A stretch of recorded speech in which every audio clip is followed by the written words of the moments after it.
Hello everyone, welcome to commerce spotlight by JRF Adda. मैं हूं आपके एजुकेटर काजल और स्वागत है आप सबका आज के इस सेशन में।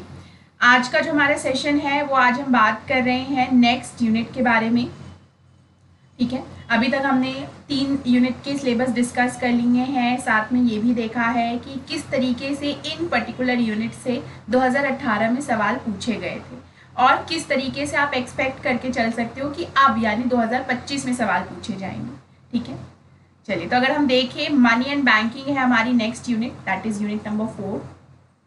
ठीक है, तो मनी एंड बैंकिंग में किस तरीके से सवाल पूछे जाते हैं। अगर आप मनी एंड बैंकिंग देखो तो अगेन ये 11-12 स्टैंडर्ड में जो आपने पढ़ा है कुछ उसी हिसाब से आपको सिलेबस देखने को मिलता है। सबसे पहले तो आप भारत का जो मॉनेटरी सिस्टम है या मॉनेटरी सिस्टम आप देखें, जैसे सेंट्रल बैंक्स, कमर्शियल बैंक, ठीक है, किस तरीके के रीसेंट डेवलपमेंट्स आपको बैंकिंग सिस्टम में देखने को मिले हैं, वहाँ से सवाल बनते हैं। ये आपका सिलेबस का पार्ट है। ठीक है, मनी के फंक्शंस क्या होते हैं। ठीक है, जैसे मनी के फंक्शंस में आ जाता है कि ये मीडियम ऑफ एक्सचेंज है।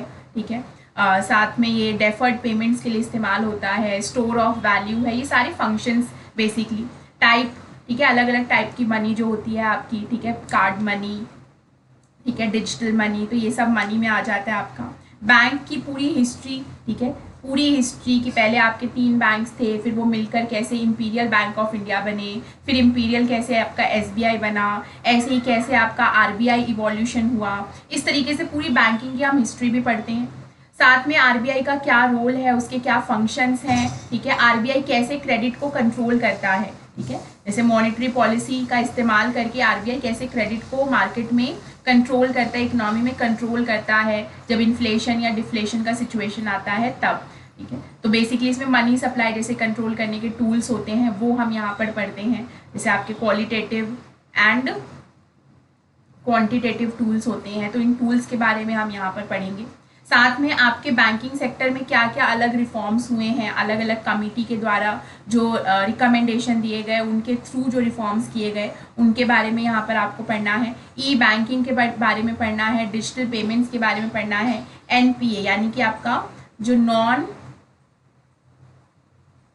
परफॉर्मिंग असेट्स हैं, ठीक है, इनके बारे में पढ़ना है। साथ में यहाँ पर हम पढ़ते हैं आपके नेगोशिएबल इंस्ट्रूमेंट्स के बारे में, जैसे आपके चेक्स, जैसे आपका बिल ऑफ एक्सचेंज, जैसे आपका प्रॉमिसरी नोट। ठीक है, इनके बारे में हमें पढ़ना है थ्रू दिस यूनिट। तो ये बेसिकली अगर आप देखो तो आपका ओवरऑल सिलेबस है। काफ़ी सारी चीज़ें इसमें वो हैं जो आपने 11-12 स्टैंडर्ड में पढ़ रखी हैं और आपको यहाँ पर बस थोड़ा और डीप डाइव करना है कॉन्सेप्ट्स में, क्योंकि यहाँ पर कॉन्सेप्ट भले 11-12 के जैसा हो लेकिन सवाल पूछने का तरीका यहाँ पर डिफरेंट होगा, तो हमें उसी हिसाब से पढ़ना है। अब सवाल आपके 2018 में कैसे पूछे गए थे, अगर आप सवाल देखोगे तो आपको लगेगा यार ये तो बहुत ईजी है, तो ये बहुत ही ईजी है आज के हिसाब से, लेकिन अगर हम 2018 के हिसाब से बात करें तो उस हिसाब से यही लेवल था। ठीक है, लेकिन ऑफकोर्स 2025 में लेवल बहुत अप किया जाएगा। तो ये आपके लिए बस एक बेसिक्स हैं कि आपको किस तरीके के सवाल 2018 में पूछे गए थे 7 साल पहले, और अब आपको उस हिसाब से अब कैसे तैयारी करनी है जब आप 2025 में ये एग्जाम देने जा रहे हो। तो ऐसा नहीं है कि सारे सवाल बहुत मुश्किल ही आएंगे, ऑफकोर्स इजी पोर्शन भी रखा जाएगा, लेकिन ओवरऑल आपका जो लेवल है 2018 के कंपैरिजन में इस बार हाई होने वाला है, क्योंकि काफ़ी समय के बाद एग्जाम लिया जा रहा है। जैसे ये सवाल आपका 2018 में पूछा गया कि reduction in bank rate by RBI increases the credit creation. ठीक है, कि जब बैंक रेट में, ठीक है, आरबीआई जो है अपनी मॉनेटरी पॉलिसी के थ्रू अलग अलग टूल्स का इस्तेमाल करता है, उसी में से एक टूल है उसका क्वांटिटेटिव टूल, जिसमें अलग अलग हम रेट्स के बारे में पढ़ते हैं, repo rate, reverse repo rate, bank rate. तो उसी में से आपका जो बैंक रेट है, अगर बैंक रेट को आरबीआई इंक्रीज कर रहा है तो अब वो उससे क्रेडिट क्रिएशन में क्या होगा, मतलब कैसे उसका इम्पैक्ट हमें क्रेडिट क्रिएशन में देखने को मिलेगा। तो बैंक रेट बेसिकली वो रेट होता है जिसपे आरबीआई आपका कमर्शियल बैंक्स को लोन देता है फॉर लॉन्गर ड्यूरेशन, यानी कि लॉन्ग टर्म के लिए। तो जाहिर सी बात है अगर आरबीआई बैंक रेट इंक्रीज कर रहा है तो यानी कमर्शियल बैंक्स को लोन महंगे मिलेंगे। अगर कमर्शियल बैंक को लोन महंगा मिलेगा तो आगे पब्लिक को भी लोन महंगा मिलेगा, और जाहिर सी बात है अगर कोई चीज़ महंगी होगी तो उसकी डिमांड मार्केट में कम होगी। तो इससे क्या होगा कि आपका जो क्रेडिट क्रिएशन है वो डिक्रीज होगा, यानी मार्केट में मनी सप्लाई कम होगी। तो यहाँ आपका A will be the right answer. देखो कॉन्सेप्ट ईजी है ये 2018 के हिसाब से, लेकिन यही सारी चीज़ें आपको पढ़नी है इन अ डिफरेंट पर्सपेक्टिव, इस पर्सपेक्टिव से जो 2025 में आपसे पूछा जा सकता है। तो जाहिर सी बात है आपको लेवल अप करने की ज़रूरत है, तैयारी में भी और क्वेश्चंस प्रैक्टिस में भी। ठीक है, ये जस्ट एक ग्लिम्स है कि कैसा सवाल 2018 में आया था, तो देख के आप पता कर सकते हो कि कितना ईजी है। ठीक है, साथ में यहाँ पूछा हुआ है कितना सीधा साधा सवाल है कि which of the following banks promotes agriculture and rural development, कौन से बैंक्स है जो एग्रीकल्चर और रूरल डेवलपमेंट को प्रमोट करती हैं। तो साफ है नाबार्ड ही है जो आपका एग्रीकल्चर और रूरल डेवलपमेंट के लिए बनाया गया है। इसका फुल फॉर्म हमें देखने को मिलता है national bank for agriculture and rural development. तो नाबार्ड आपका यहाँ पर सही जवाब हो जाएगा।